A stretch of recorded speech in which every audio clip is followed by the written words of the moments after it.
I'm sure we'll have a few more people that are going to join us, but I'm going to go ahead and get started with the SCORE intro. If you have just joined, our presenter is interested in knowing whether you have a product, service, or a nonprofit. If you could throw that into the chat, that'll allow her to gear today's presentation to what we, who we have listening today. So as you can see on the screen, what you're here to for what you need to know about pricing. And Gloria Spence from SCORE Boston is going to be our presenter today. And she's very knowledgeable on the subject, and we'll have a lot of great information to give you. I want to first talk to you a little bit about SCORE. SCORE offers a couple of different features to our clients. One is training, which you are all here today for that. Currently, most of our workshops are online at this moment. We haven't quite converted to any in-person at this time. We also have a really robust website that has tons of templates, tools, and little programs and presentations that you can watch. But the most important thing that SCORE does is offer mentoring. Mentoring is always free and always confidential.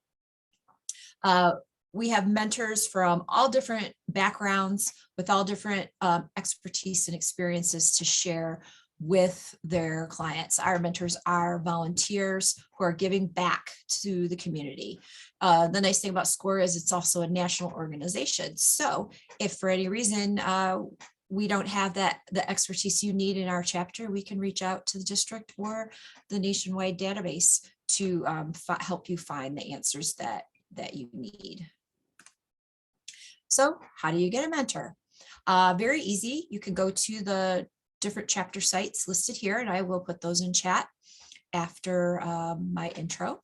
You can send me an email, which I will also put in the chat, and I will make sure the right chapter reaches out to you. Or you can just put a general note into the chat, and I'll have somebody reach out to you. So super easy. If you already have a mentor and it's been a while, reach out. Let them know what you're up to, how things are progressing, bounce off new ideas, that type of thing. They'd love to hear from you again. We are going to use Q&A. Q&A is for questions you would like asked to the presenter, which I will read out loud at the appropriate time to get answered. We can use the chat for everything else. So it just allows me to not lose track of any of the questions that might get posed if you put them in the Q&A. And also then I know that you want it asked out loud so that our presenter can answer it. All right, let me pull this down and I'm going to turn it over to Gloria. Good afternoon. This noontime always is a little questionable, but anyway, good afternoon, everybody. And welcome to what you need to know about pricing. As Teresa mentioned, I've been with SCORE for about 4 years. And prior to that, I worked for Hearst Television as the Director of Finance for the Northeast region. So my background is all financial and variety of issues or topics in that area. And so we're going to talk today about pricing. And one thing to keep in mind is our webinars, and particularly this one, are designed to be a somewhat general webinar. I use the 80-20 rule, where 80% of small businesses and all businesses really are the 80% of their business is the same. And then there's just about 20% of everyone's business that's probably not the same. So we're going to talk today about that 80% that you all share in common. And another pitch for the SCORE counselors is that to take it to the next level, to your level of what more specific information you need about your business, it would be the next step would be to reach out to one of our SCORE counselors, and then they can get into the nitty-gritty with you about your particular business. I did ask earlier on about whether it's you have a product or a service, and because there is a difference there, a little bit of a difference. But anyway, please feel free to ask questions, and Teresa will feed them to me as we go through these. So what's the objective? Your slides aren't up. You need to share them. Oh, they're not? What happened to them? I don't know. They weren't there, weren't they? Well, we took them down when I did mine, so maybe you just made me need to reshare. All right, sorry. That's okay.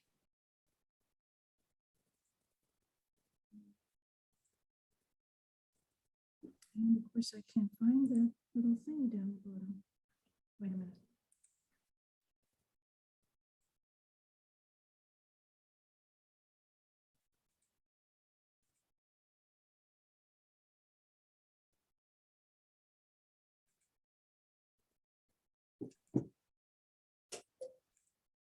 There it goes. There we got it. Thank you. Yes, sorry about that. Okay, so what's the objective of this workshop? I mean, I'm going to boil it down to really the objective is to increase your profits. I mean, that's the short and the long of it all. And how do you do that? Well, you do it a couple different ways. You can increase your sales. So instead of selling 10 things, you can sell 100 things. And theoretically, you would increase your profits that way. You could reduce your expenses. But what I have found over the years, though, is that you can only reduce your expenses to a certain point, and then your business starts to suffer in a different way. So, you know, you always want to be looking at your expenses, but, you know, that's not maybe the first place you look, but it's not the ultimate one to really always improve your profits.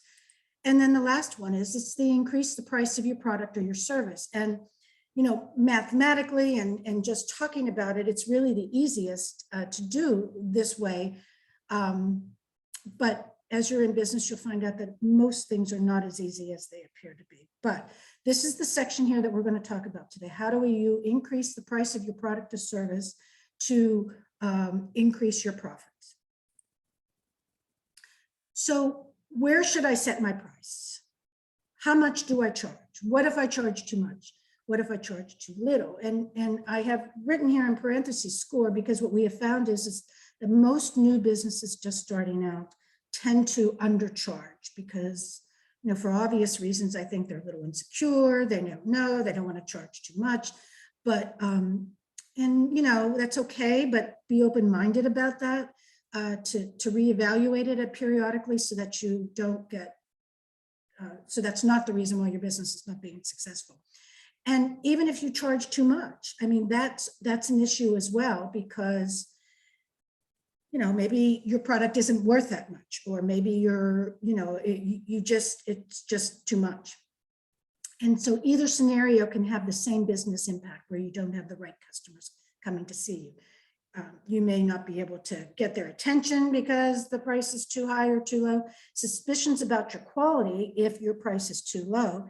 And you're poor and underperforming cash flow. So if you are not getting sales because your price is too high, your cash is going to be low. And the same thing for the opposite reason. If your price is too low, you're not covering your expenses and you're not covering your other goals, which we will talk about in a minute. So when you talk about, I like to say pricing is about math and about marketing. The first piece is the math, and that's the cost. And, you know, the cost consists of your variable and your fixed costs. Second piece of this, and the second and third are both related to marketing. And, you know, you've got a product strategy that is in your control. You decide that piece of your business. Now, the market conditions, you have no control over. But you have to be very in tune to what's going on in the market and pay attention all the time, because that does impact your pricing and the success of your business. So we'll get into each one of those in more detail. So fixed and variable costs. Okay, so you really can't go down this path of figuring out what your pricing should be until you know what your costs are. And as mentioned before, we've got variable costs or cost of goods sold, And those costs are dependent on the number or volume of products produced or sold. And your fixed costs are those costs that do not change. If you sell 5 products or you sell 5,000 products, these items are not going to change. And that would be rent, utility, business insurance, those types of things that just don't change. So if you're not making any money, you still have to pay these. Now, again, the variable costs really depend on how much you're selling. Obviously, the more product that you have to buy, your costs are going to go up. But sometimes when you buy a larger volume, your per item cost to you goes down. So that's the difference between those two costs. And the little side note down here, if you can't cover your costs, you're going to go out of business. So I've put in a couple slides here that address some formulas. And I'm not going to get into going through them line by line, but I wanted you to have them on a screen when you get the presentation, so that if and when you get to this point, you can go back and use these formulas. And again, if you have trouble with them, just reach out to SCORE, and we can walk you through it all. But these are basically very standard formulas that all businesses use for the break-even point. Sample is right here, so you can go in here and plug in your own numbers once you get them. And these here I created because I think they're a good point of discussion. And these next two examples will show you what happens to your profit or to your sales. So I'm a web designer. I provide a service, and my cost per month, I did that right. I have a list of all my costs, and I know my costs each month are about $5,000 a month average.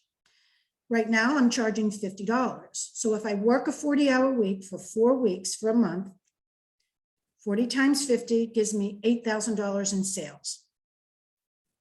So if my costs are $5,000 and my sales are $8,000, you're going to have a $3,000 a month profit before taxes.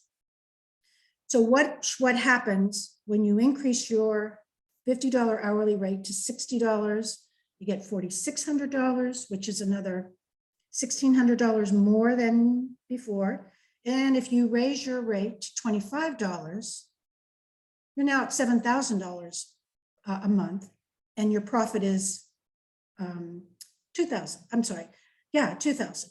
So so you can see. Oh no, I lied. It's 12,000 minus 5,000, and your new profit is 7,000. Sorry. So you can see what happens here. Is a customer going to not use your services because you increased it $10? Not so much, maybe. Now, if you increase it 25, maybe they will go away. Maybe they will start looking.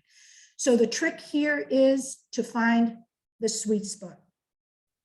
And so the other option that you have here, besides increasing your hourly rate, you can now work more. Now this is your own business. You're a sole worker here. And now you've said, well, I'm going to work 50 hours a week, still at the same $50 an hour. Now, $10,000 for the same, at the same rate, $5,000 is my profit. So I gained $2,000 there.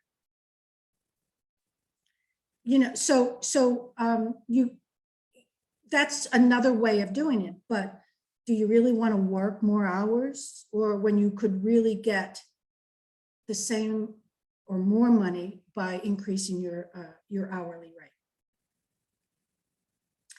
Okay, I hope that makes sense. Any questions, Teresa, that might be relevant so far?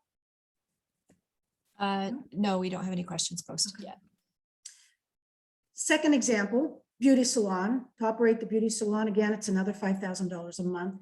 So the beauty salon or a restaurant or any of these types of businesses that offer a numerous amount of products, I mean, you could go in there, and if you didn't have a whole lot of them, you could go in there and do an analysis on each product.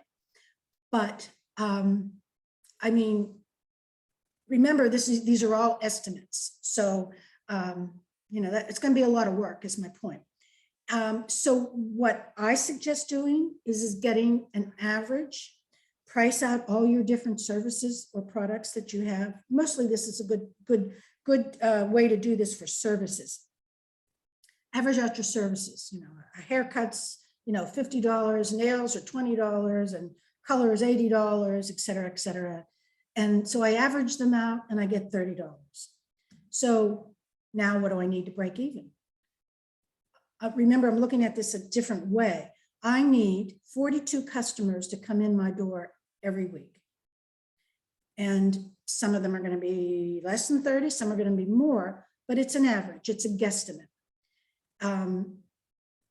If I increase my average price to $50 with the same number of customers, my profit is now $33.50. So you can see with the math how it doesn't take much sometimes to really get your profit up. And again, I go back to the question, you got to ask yourself, is somebody going to go away because I added $5? Somebody going to go away that I added $100? So, you know, depending on where you are will determine that question. And, you know, again, you're looking for the sweet spot. What's the right price? So what's the bottom line of the math piece of this equation? You must know what your costs are before you can seriously begin the pricing process. This, you have to know this. And again, they may fluctuate, but you want to get an overall sense of that. Second, very important thing is that I think that when new business owners do this, they sometimes forget about this piece. And that is, how much do you want to be paid? What do you want to walk away from? I mean, how long are you going to keep your business going where you only make $5,000 for the year? I mean, you have to ask yourself those questions. So now you say, well, what would make me happy to stay in business? Well, it would make me happy to make $5,000 a month, or, you know, whatever that number may be. But you do need to come to that realization. I got to be paid here, or otherwise, what's the point of being in business? So on the marketing piece of it, now we'll dive into the product strategy piece of this. And this is the area, the section of marketing that you can control. So you have to ask yourself, who do you want your customer? How do you want your customer to view your product? Who do you want that customer to be? Now, it could be your customers could be very high end, very luxury, where you sell one watch and your profit is, you know, $10,000 or whatever. Mass consumption, economical and discretionary. You know, mass consumption is you know, what you need, your needs. And the discretionary is an interesting one because discretionary is just what it says. It's not something that satisfies our basic needs. It's our wants. And we can say no to certain discretionaries because we don't have the money as a consumer, or, you know, whereas you can't with something that you need.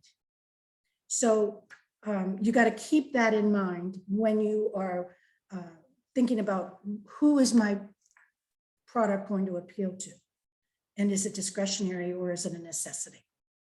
Now, I always use this example of the cell phone. You know, 20, 30 years ago, before cell phones, when first cell phones came out, we didn't need a cell phone. We need a cell phone now.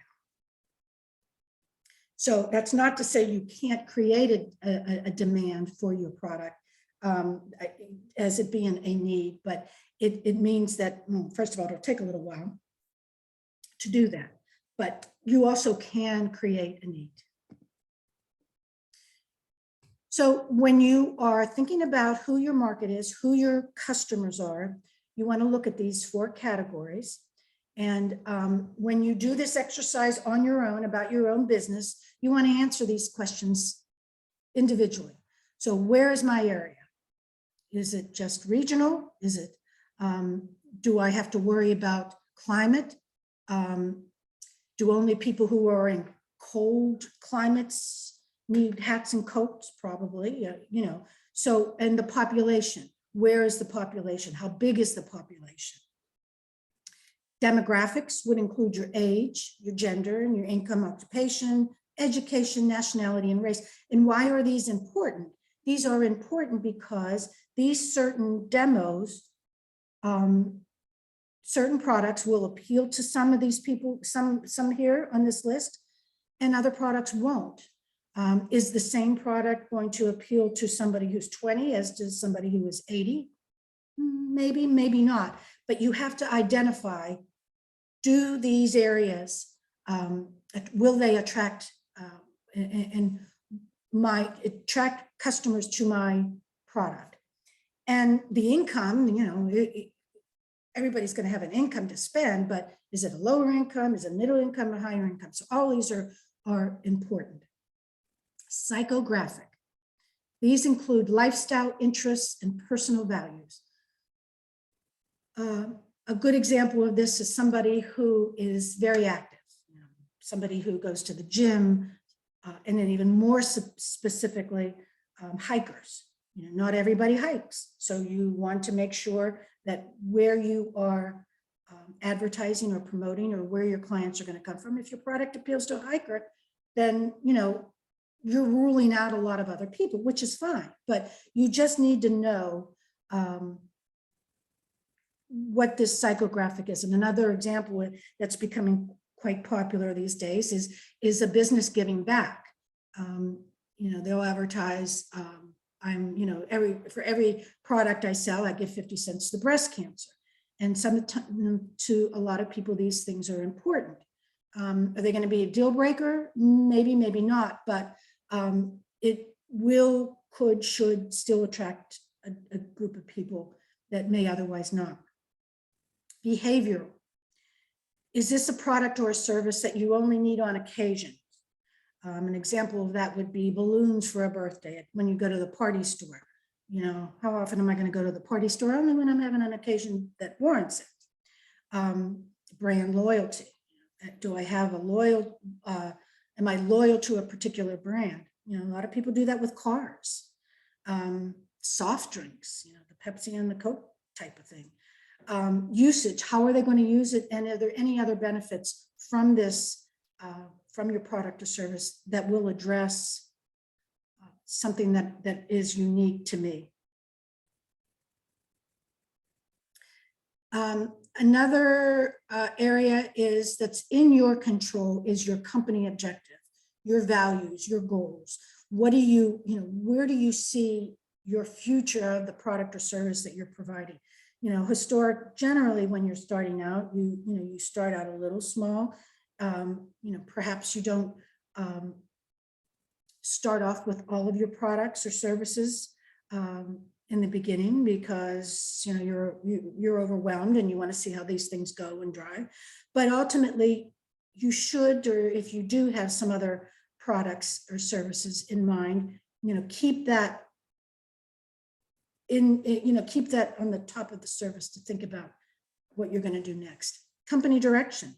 Are you making this company are you building this company so that you can make it successful and sell it? Do you want to open up more locations? Do you want to franchise it? What is your goal? What's your goal as a company in the long term? And again, long-term and short-term goals are very important to think of because they could be different. And your values. Is it important for you to give back to the community? Those types of issues you want to also take into consideration and remember they are in your control. So now we get to the market conditions, and these are not in your control. And what those include are your competition. You need to determine who your direct and indirect competitors are. For example, if you are in a very local town center and your product or service is very specific to this area, you're going to want to look around and see who's your competition in that area. If you're, and then to go to the other spectrum globally, is your product going to be sold on a state, regional basis? Is it going to be national? Is it going to be global? And so you need to know who your competitors are. And when I say indirect competitors, you kind of want to keep that in mind, because if your product or service falls into the discretionary category, remember, lots of things we can do with our discretionary item. You can go to the movies, you can go to the restaurant, you can go to a bowling alley, you can do all kinds of things. You could stay home and, get another stream service to watch TV. I mean, your indirect competitors are out there as well. They're all competing with your discretionary income. And you really got to know your competition well. And unfortunately, you can only probably know them so well. If they are very local, you can go in there and buy and get a sense from them just by walking into the store. You can call them and, you can pretend you're looking for something, whatever. You can reach out to a competitor who does the same business that's in a different area. They may have same product, same service, but you're not going to be the competitor. They're on the West Coast, you're on the East Coast. So that's how you can find out about some of your other competitors. Now, one thing is that you're not going to really know if that competitor is successful or not. You may see people lined outside their door. You don't know what the profit is. You don't know what their expenses is, so you don't really know. It can be very deceiving to see a jammed place. They may be making $1,000 a month. You don't know that. And somebody who's been in business a very long time, you can assume that they're making enough money, but you don't know that really. So, but information is power. The more information you know about your competition, the better off you are. And then once you know all this stuff, you got to determine where you fit in. You may not have a choice as to what your price is, because there may be 3 other people in your area who are doing the same thing. And, we'll talk about this later, but you're gonna have to be very different to be able to charge more than your competitors. So you got to have a good reason why you're charging more. Market conditions. So number of competitors, how long have they been in business? If you're going into a market that is, your competitors have been there a long time, you go back to that brand loyalty. What's it going to take for you to get them away from that long-term business? Supply and demand. That's something you got to think about.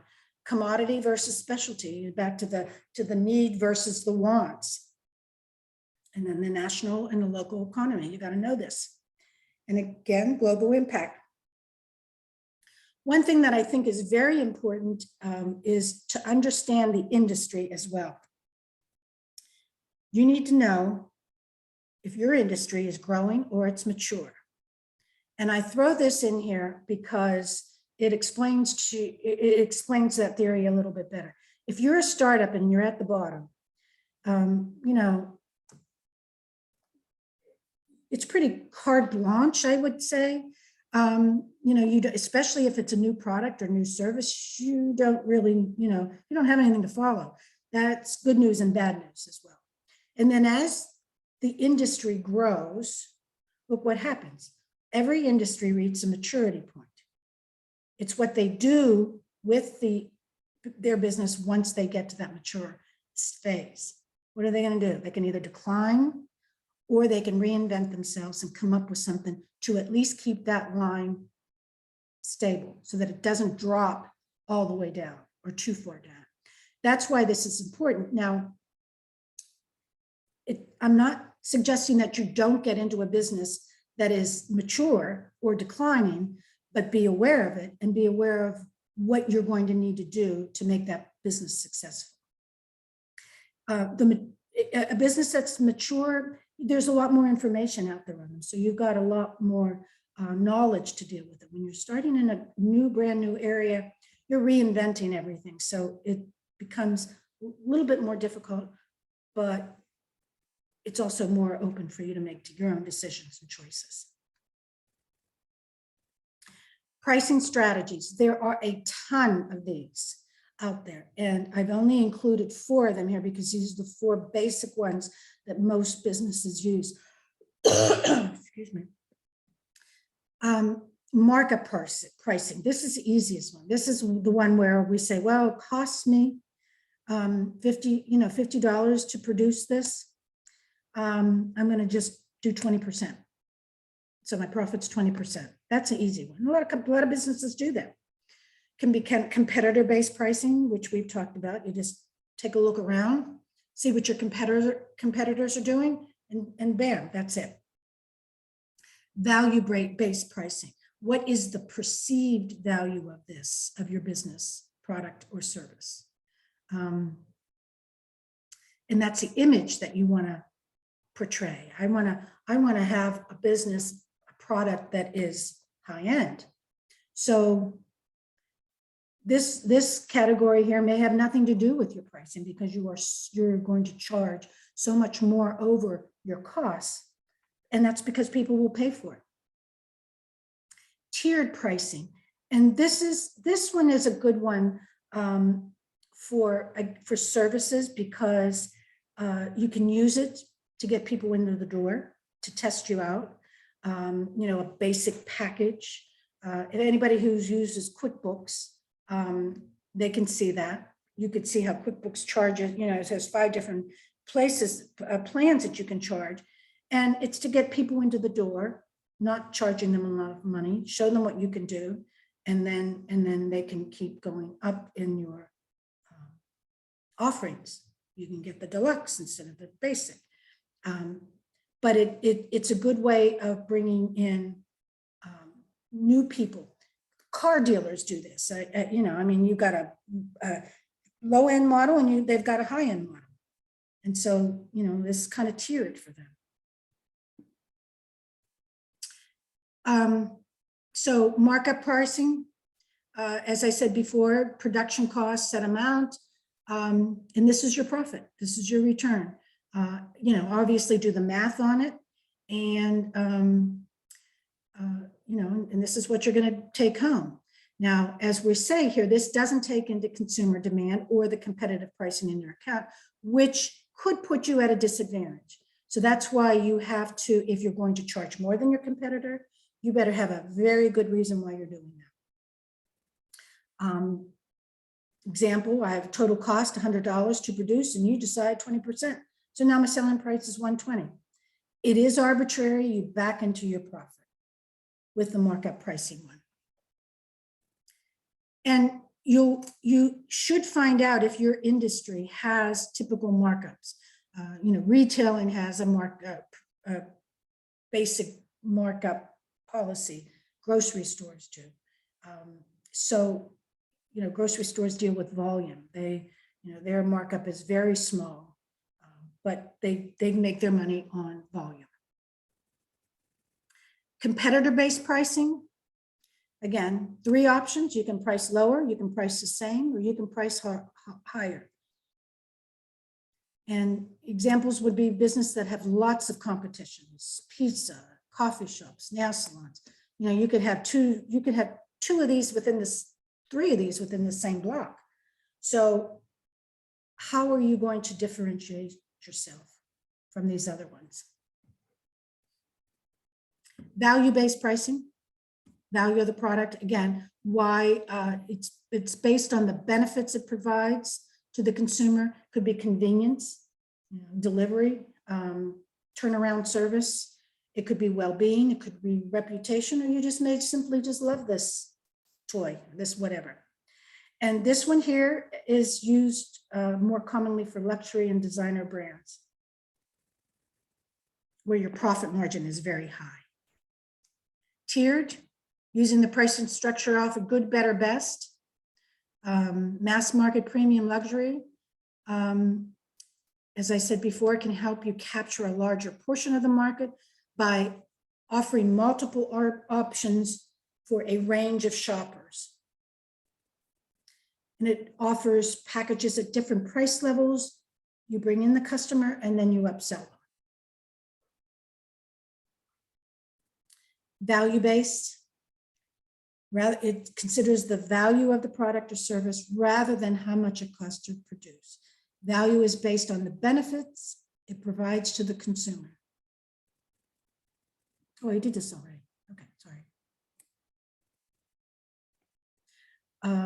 Went backwards. Okay, so key takeaways. You need to know what your costs are before you can begin. And then you need to know how much you want to take from the business. And realize that many factors influence pricing decisions and determine the ones that are most relevant for your business. Some of the topics that we talked about in this may not be applicable to your business. And you want to rule those out because you don't want the distraction of having to try and use this model, this idea, when it's not relevant for your business. And whether you're just starting out or if you're in business, you need to evaluate your pricing all the time. Things change, the market changes, the industry changes, there's things changing. Now, I wouldn't suggest that you change your price every week or every month, but you got to look at it and make sure that you're in line, and check your competition. Maybe your competition increased or decreased.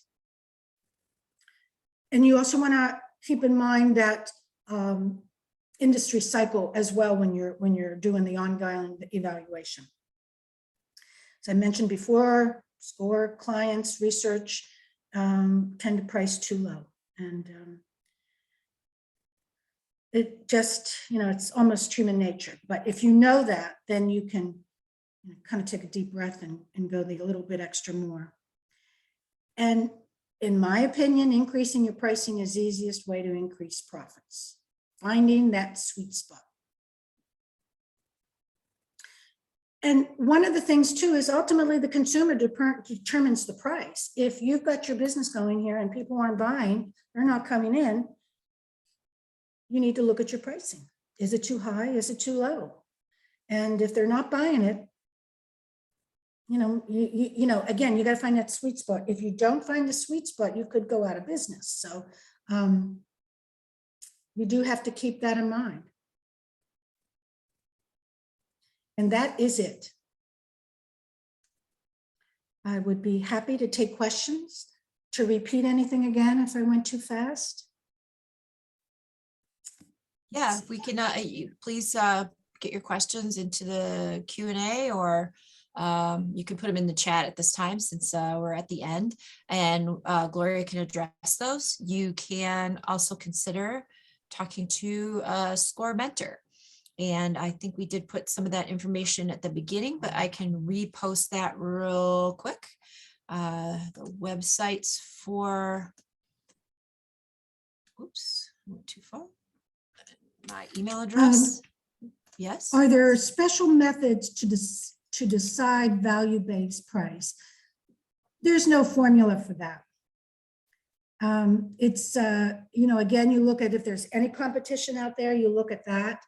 And, you can also take surveys, ask people around you, what would you pay for this? Do you think this is worth it? Ask people, do your own little research about it. But I don't know that there's a specific formula. Again, it's all what the market will bear. Oh, I see we have a raised hand. We are asking if you would go ahead and type in the chat if you have a question.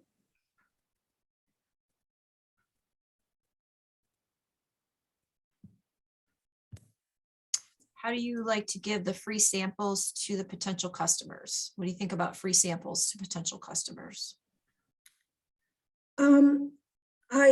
I think it's definitely an option.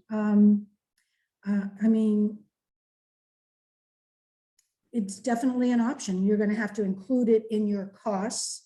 of doing business, because those samples generally are not free. You want to make sure that, you know, your sample is that a sample and not a full-blown product, unless you can afford to do that. But yeah, sampling's a great idea. It works in certain places and in certain situations. So I think I definitely, yeah. With the inflation today, how do we increase the price? How do you communicate a new or higher price to a client? Yeah, that's a really good question. And I would strongly urge all of you, if you haven't already increased your prices or checked out your costs to see what this has done to your profit margin, that you do that quicker than sooner, because a couple ways you can do this. You can do not increase your prices for your current clients if you're providing a service. Your current clients, you can leave them the same, and then charge higher prices for your new clients, your new customers.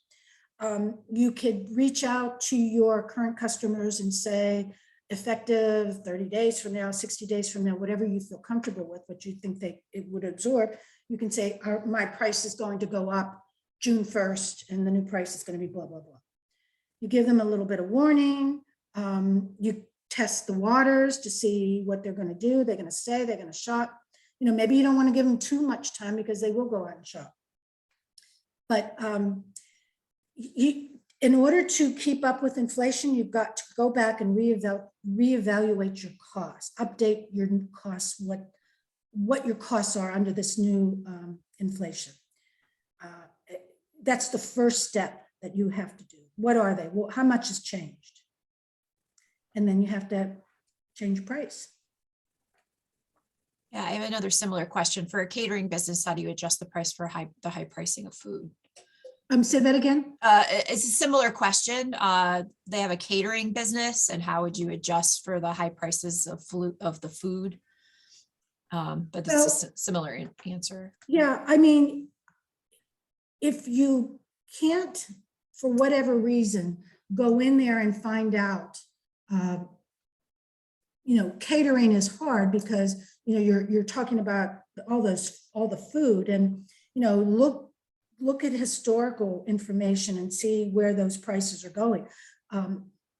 Think about each vendor. How much has each vendor that you deal with increased their costs? And maybe you just do a flat percentage of increase going across the board.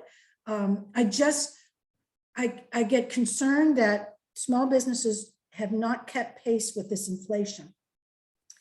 And I don't know. I think it's going to be hard to reduce these prices at some point. And if you don't increase them now, you know, where everybody's expecting it, you may miss your window to do so and get away with it.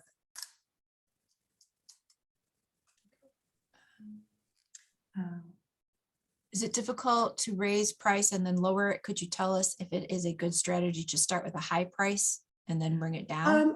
I would certainly start with a higher price than a lower price, because what you can always do is you could do a 2 for sale. If you are not bringing in the business, you could say buy one, get one free, buy one, get 50% off, or sign up by this date and you get 30% off. There's all kinds of different ways to reduce your price without reducing your price. That makes sense? Bring people in, but you know, once you lower your price, it's very difficult to get it back up again. So that's why, you know, you run these specials, these, you know, sales. You don't necessarily, or you're not necessarily changing your pricing rates, but you're doing a new technique to get people in the door. Does that make sense? Mm-hmm. I mean, again, you know, I mentioned sweet spot. It's difficult. This is not easy to do that. And it's going to take a little bit of experimenting, a little bit of thought. And, you know, you're going to have to watch what happens the first time you do it. You know, again, I go back to the you know, as a consumer, I can feel these prices are going up. I mean, you know, some items that I shop for, I know the price went up. I know it went up this price, this price. But I don't know necessarily how much. I just know it's gone up. And, you know, you gotta pay attention to that. If you miss that window, it's going to be tough. I don't have any more questions posted. Reminder that you can meet with a SCORE mentor and they can go through, you know, strategies for your specific industry and business. And this is an overview, and we do strongly recommend that you sit down and talk through some of these things with a SCORE mentor, and it's always free and it's always confidential. I guess that's all we have for today. And I want to thank Gloria for giving us a fantastic presentation. Somebody just asked about the slides. Yeah, the recording is definitely will be on the website, and we will pull out those critical slides in the middle and make sure you get those as well. And I guess that's all we have for today. You guys have a great rest of your week, and we'll see you again at our next webinar. Thank you. Thank you.